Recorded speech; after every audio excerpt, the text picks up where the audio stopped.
আপনি এখানে আসলেন তার সম্পর্কে বা সে কেমন ছিল, মারা গেল, বিষয়ে কোনো ক্ষতি কিনা?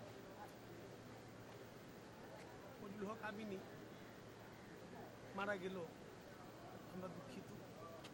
লালবাগ বাসী দুঃখিত। যেটা আমাদেরকে ছেড়ে চলে যাবে আমরা কল্পনা করতে পারি। লোকটা এখানে সবারই উপকার করেছে, এক সময় আমারও উপকার করেছে, যাকে এখনো ভুলতে পারি না, ভোলা যায়। আমি মহান এক বিপদে পড়েছিলাম, কিন্তু এই বিপদের সুরাহা তিনি করে দিয়েছিলেন, বলার কিছু নেই। ঠিক আছে।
আস্তে আস্তে ধাক্কায় না।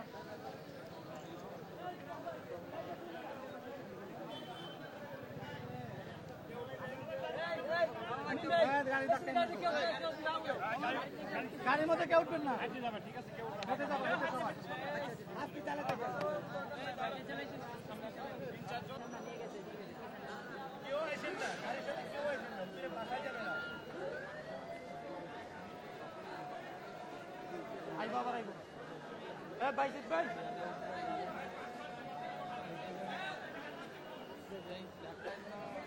উপরে যাই জায়গা দিয়ে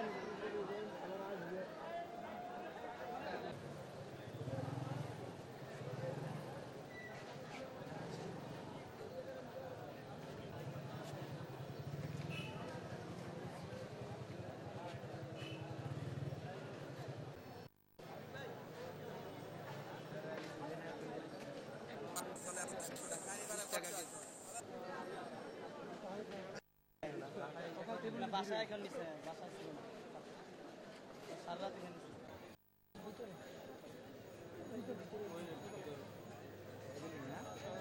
লোক আছে, নেতৃত্বে আছে।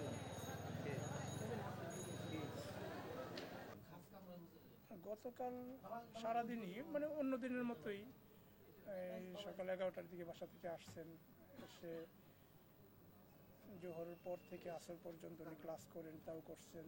আসরের পর থেকে বৈঠক করেন, তাও করছেন। মাগরিবের পরে আমাদেরকে বিশেষ বিশেষ যারা সাথে সবসময় থাকি তাদেরকে ডাকলেন যে একটু পরামর্শ আছে, আসো। তখন এই বর্তমান রাজনৈতিক পরিস্থিতি বেশি ঘোলাটে হচ্ছে, সংঘাতময় হচ্ছে, এই সমস্ত বিষয় নিয়ে কথা বললেন, আমাদের সাথে পরামর্শ করলেন কি করা যায় কি। এগুলো আমাদের সাথে কথা বলে উনি ক্লাস করেছেন। আমার রাতে উনি একটা ক্লাস করেন, বুখারী শরীফ পড়ান। বুখারী শরীফ এশার আজানের পর পর্যন্ত উনি ক্লাসটা করলেন। এসে নামাজ পড়লেন, নামাজের পরে একজনের জানাজাও পড়ালেন। জানাজা পড়িয়ে আবার রুমে এসে কিছুক্ষণ হাঁটাহাঁটি করলেন, ইমামতি করছেন উনি জানাজা। পরে আবার একটু হাঁটাহাঁটি করে অন্যদিনের মতো বাসায় গেছেন। বাসায় গিয়ে খাওয়া দাওয়া করছেন। খাওয়া দাওয়ার পরে ওষুধও খাইলেন। ওই সময় বলতেছিলেন যে আমার পেটে একটু মনে হয় গ্যাস হচ্ছে, ব্যথা ব্যথা অনুভব হচ্ছে, আমি কেমন কেমন লাগতেছে। বাসায় তারা ছিল, ওই যে মানসা খাওয়া ছিল, অন্যরা ছিল, তারা তাড়াতাড়ি মানসা খাওয়া পিঠ একটু চাপ দিচ্ছিল। এক পর্যায়ে জিজ্ঞেস করলো যে আপনি একটু আরাম পাচ্ছেন কিনা। উনি কোনো কথা বলেন না, বলতেছেন। তখন সে মুখ দিয়ে একটু লালার মতো পড়ছে। তখন ধরাধরি করে কোনো রকম গাড়িতে উঠে শুধু হাসপাতালে নেওয়া। সিসিতে নেওয়ার পরে ডাক্তাররা বললো যে পালস একটু, ধারণা যে পথেই। কত বয়স হয়েছিল? ওনার জন্ম হইল 45 নভেম্বর 15 তারিখে, 67 বছর। ছেলে মেয়ে মানে আত্মীয়? 2 ছেলে, 4 মেয়ে, আর ওনার বিবি আছে। ছেলেরা, বড় ছেলে জায়গায় শিক্ষক, আরেক ছেলে আরেকটা মাদ্রাসা আছে, কাটারা মাদ্রাসা, ওটা শিক্ষক। এবং ছোট ছেলেকে তো আপনারা সবাই জানেন, ছেলেকে যখন 13 দিন যাবত পান না, এমন দিনের জন্য কোরআন এমন অবিচল মানুষ, আমরা পুরো চোখের পানি দেখিনি তখন। তিনি আমার ছেলে গেছে, দেখ আমি কোরআনের বিষয়ে কারোর সাথে আপোষ করবো না। সেই থেকে যে উনি অবরুদ্ধ হলেন, ঘরের ভিতরে গৃহবন্দী হলেন। এ নিয়ে কি তার মনে কোনো দুঃখ ছিল? দুঃখ যে দিনের জন্য যে পরিমাণ কাজ করতে পারেন সবসময়, এতটুকু কাজ করতে পারতেন না। মানে সারা দেশের মানুষের যে চাহিদা পূরণ করতে পারছে, ঘরে বসে যতটুকু সম্ভব বলছিলেন। পারছিলেন না কেন? বিভিন্ন দেশে প্রোগ্রামগুলি ছিল, কোনো প্রোগ্রামে যেতে পারছিলেন না। কেন যেতে পারেন না কেন? গৃহবন্দী। আচ্ছা। ওনার সব পুলিশ। আচ্ছা। এই পোশাকে 6 জন 8 জন, এবং সিভিল ডিবি, এসবি, এনএসআই প্রচুর মানুষের চাপ। আর কখনো যদি কোনো একটা প্রোগ্রামে কিংবা যাওয়ার জন্য মুভ করতেন, তখনই পুলিশের সংখ্যাও বেড়ে যেত, এমনকি প্রচুর সংখ্যা অন্যান্য বাহিনী যেতে পারবেন না, উপরে নির্দেশ করতে পারবেন না। এই অবস্থায় ওনার অবরুদ্ধ অবস্থায় প্রায় 20 মাস। আচ্ছা। বাসায় গেছে, একটু অপেক্ষা করতে হবে। বাসায় এই 12টা।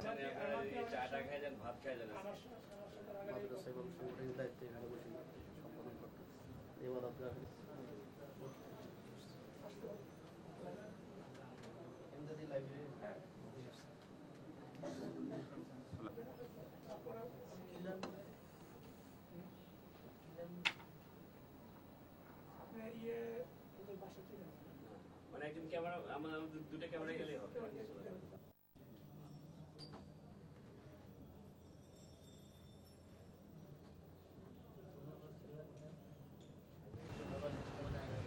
বাইরের থেকে আসছে তো।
মাইকটা নিয়ে নাও।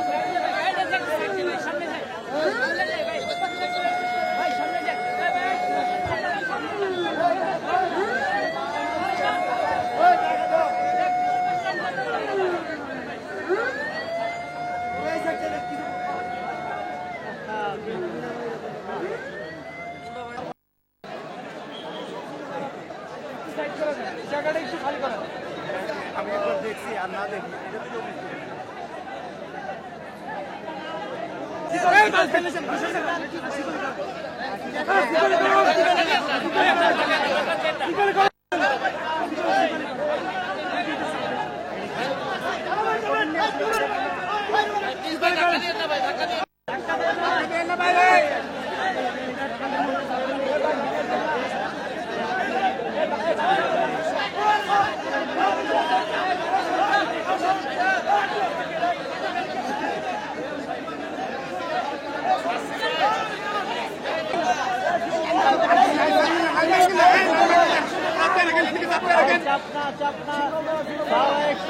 ভিতরে দাঁড়ালে পরে চাপতে লাগে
আপনাদের মাধ্যমে গোটা জাতিকে জানাতে চাই যে এইভাবে ইসলামকে নির্মূল করা যাবে না।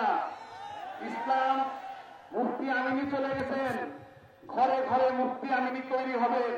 মৌলানা রফিক বিন সাইদি চলে গেছেন, ঘরে ঘরে মৌলানা রফিক বিন সাইদি তৈরি হবে ইনশাআল্লাহ। আল্লামা সাইদি সাহেবকে এইভাবে নির্যাতন করার কোন ধরনের অধিকার এই সরকারের নাই। অনতিবিলম্বে তার মুক্তি দিতে হবে অবশ্যই ইনশাআল্লাহ।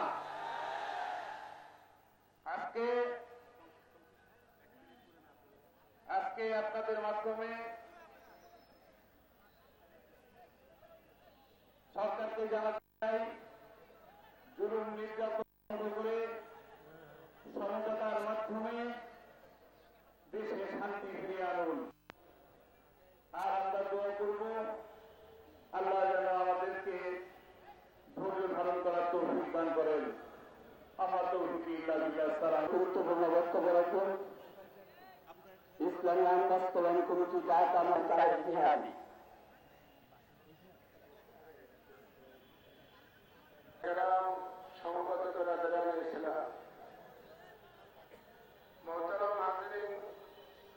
আমাদের প্রাণপ্রিয় নেতা ইসলামী ঐক্যজোটের সংগ্রামী সকাল রাত 12:20 দুনিয়া থেকে ইন্তেকাল করে। তিনি তার নামের আগে শব্দ লিখেছে, তিনি হলেন মরহুম। ইনি মরহুম। আমরা সবাই এখন বঞ্চিত। মুফতি আমিনী আমাদের মাঝে ছিলেন,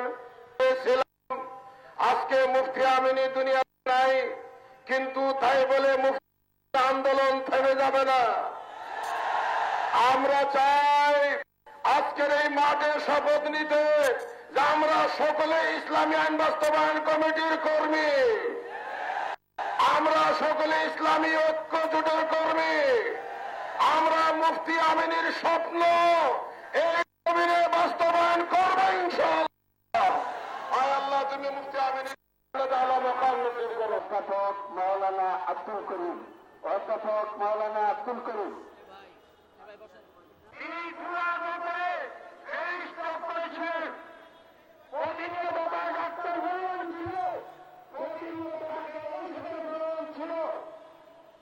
কিন্তু এই দীর্ঘবন্দী অবস্থায় নিয়ন্ত্রণে ঔষধ পান নাই।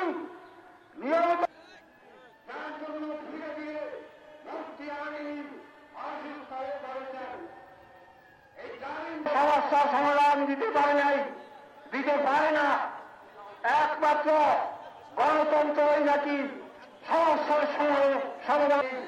এই স্বপ্নকে বাস্তবায়ন করার জন্য একসঙ্গে কাজ করে যাব। আমরা হাত তুলে বলি মুফতি আমিনের জন্য, মুফতি আমিনের এই ঘোষণাকে বাস্তবায়নের জন্য আমরা একসঙ্গে কাজ করে যাব ইনশাআল্লাহ। বাংলাদেশের বিশিষ্ট ওলামায়ে কেরাম, বিভিন্ন রাজনৈতিক নেতৃবৃন্দ, তারপরে তাদেরকে বক্তব্য দেওয়া হবে। আমরা অনুরোধ করব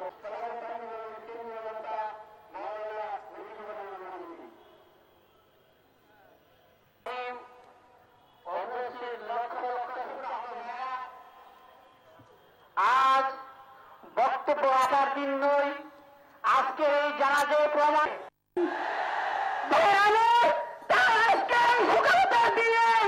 আমাদেরকে শপথ নিতে হবে। আল্লাহর জমিনে করার জন্য যে সংগ্রাম, এই সংগ্রামকে রাখার শপথ নিয়ে এখান থেকে বিদায় নিতে হবে। পতঙ্ক অনুসরণ করে আমাদেরকে দিন প্রতিষ্ঠার আন্দোলনে যাবে করতে হবে। যেহেতু সবাই একটু শোক জ্ঞাপন করবেন। আসসালামু আলাইকুম রহমতুল্লাহি বারাকাতুহু। আমার ভাতিজা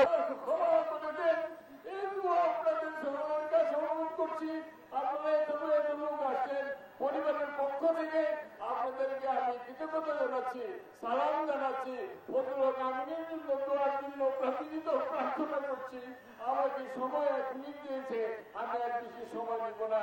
তার জন্য আপনাদেরকে আমরা অনুরোধ রাখতে চাই যে আপনারা পিছনে গিয়ে কাতারবন্দি হয়ে তা বসে পড়বেন।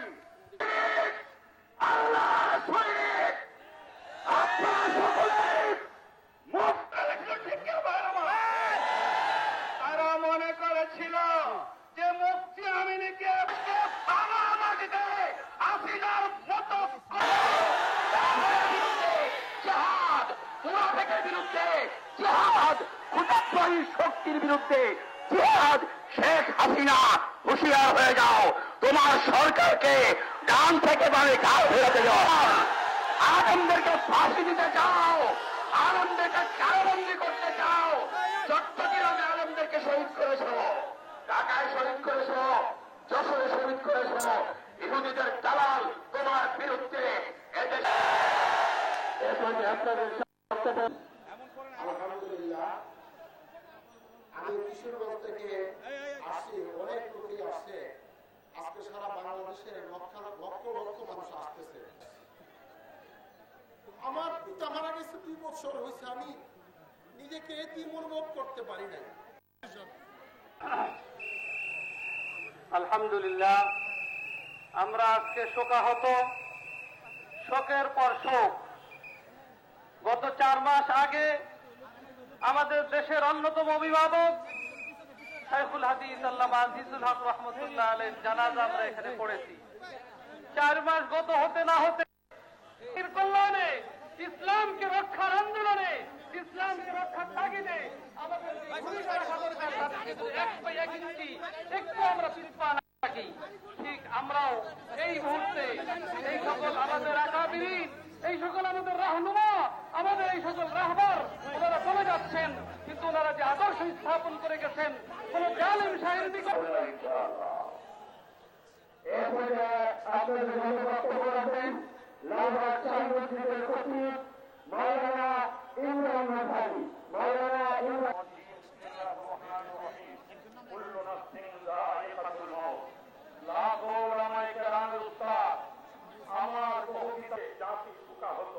আমরা সকলেই শোকাহত।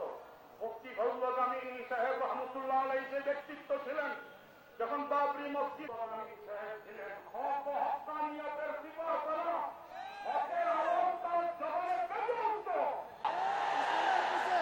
আজকে মুফতি ফজলুল আমিন রহমতুল্লাহ আলাইহি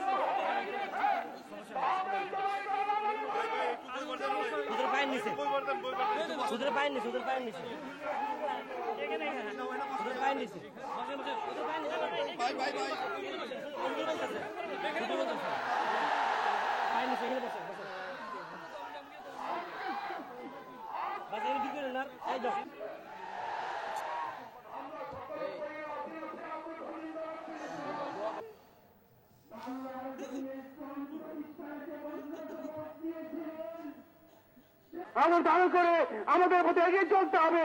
আমরা বিশ্বাস করি তার শব্দ একদিন বাংলার রহমতুল্লাহ।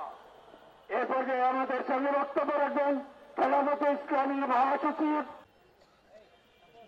নাহমাদুহু ওয়া নুসাল্লি আলা রাসূলিহিল কারীম। বিসমিল্লাহির রহমানির রহিম। সংগ্রামী তৌহিদি জনতা,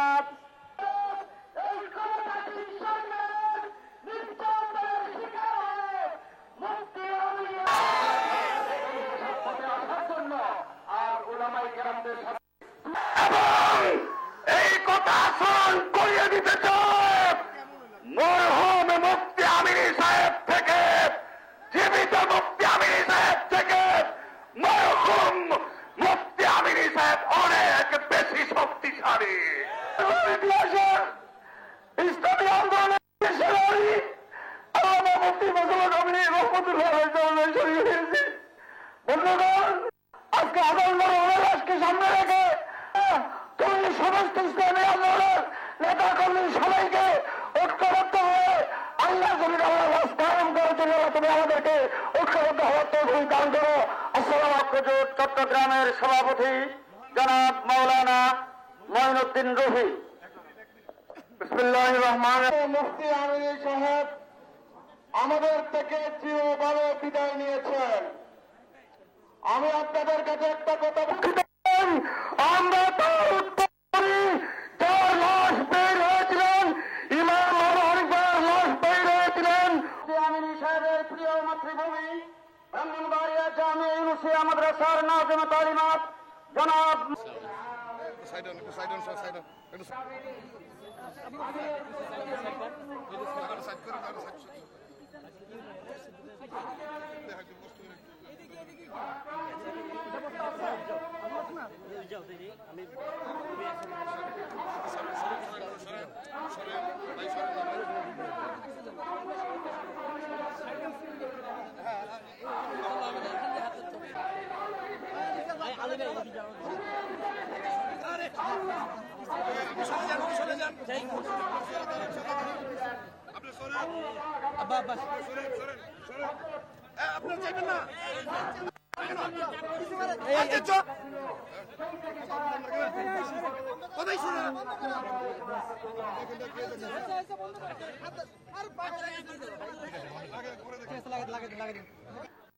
বিরুদ্ধে সিংহের ন্যায় ঘটছে